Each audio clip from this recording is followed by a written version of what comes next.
Le mariage de Chloé était incroyable. Une journée pleine de joie et d'amour qu'elle méritait absolument après tout ce qu'elle a traversé. Après de longues conversations, j'ai décidé de retourner dans ma ville natale pour rencontrer ma famille. Ce n'était pas une décision facile, mais je sentais que je devais tourner la page sur ce chapitre, d'une manière ou d'une autre. J'ai demandé à ce que les parents de Chloé et Ethan soient présents. J'ai aussi remarqué une demoiselle d'honneur familière, assise seule, l'air mal à l'aise et renfermée. Je n'arrivais pas à comprendre pourquoi elle me semblait importante, jusqu'à plus tard, lors de la réunion. Quand je suis arrivé à la réunion, ma mère a immédiatement essayé de me serrer dans ses bras, mais je l'ai gentiment arrêtée et j'ai gardé une distance de sécurité. Avant que quiconque puisse dire quoi que ce soit, j'ai sorti mon téléphone, activé le haut-parleur et l'ai glissé dans la poche de ma chemise. Chloé est en ligne, ai-je déclaré. Elle écoute tout, mais son micro est coupé. Si elle souhaite parler, elle le réactivera. Si elle décide qu'elle en a fini avec cette conversation, elle raccrochera. C'est entièrement sa décision. Le père de Chloé a froncé les sourcils. Pourquoi n'est-elle pas là en personne? Je l'ai regardé droit dans les yeux et j'ai dit. Parce qu'elle m'a dit la semaine dernière qu'elle ne se sentait pas en sécurité après ce qui s'est passé il y a 5 ans. Pourriez-vous lui en vouloir? Ce jour-là, Ethan ne s'est pas contenté de me frapper, il a aussi giflé Chloé et ne lui a même pas donné la chance de se défendre.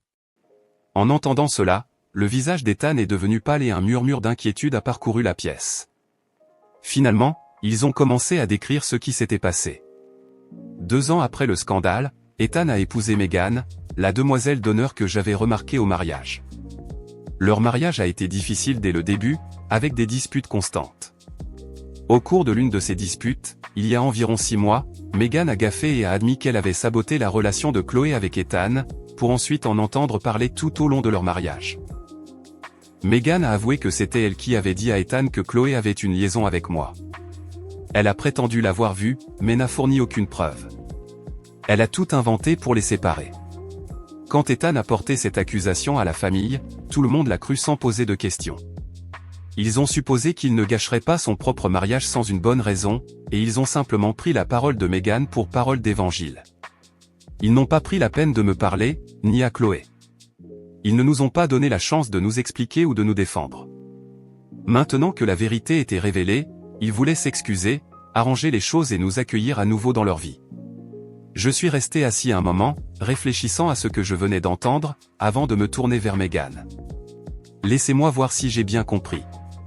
Tu voulais tellement être avec Ethan que tu as détruit la vie de Chloé pour l'écarter. Tu as bâti ton bonheur éphémère sur des mensonges, en trahissant ceux qui te faisaient confiance.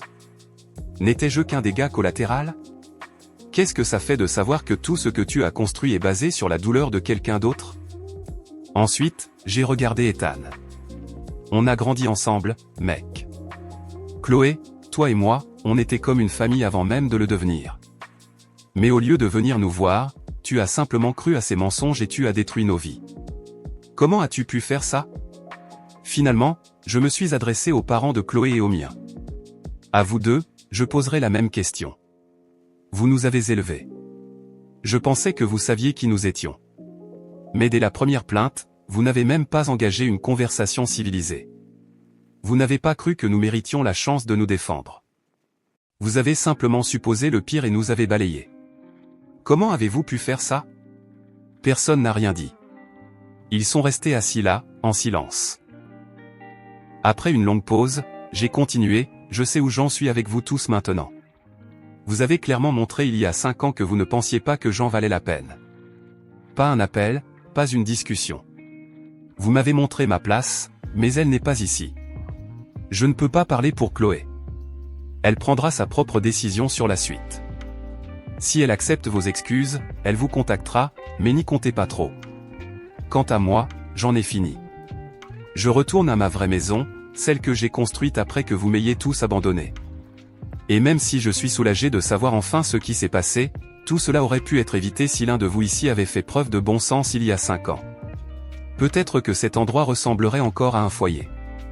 Je suis sorti, j'ai de nouveau bloqué leur numéro et j'ai contacté Chloé pour m'assurer qu'elle n'avait rien manqué de crucial. Nous avons tous les deux décidé que c'était la fin de l'histoire et que nous resterions sans contact avec toutes les personnes impliquées. Le lendemain matin, en quittant la ville en voiture, j'ai ressenti un sentiment de clôture. Ce serait la dernière fois que je reviendrais ici.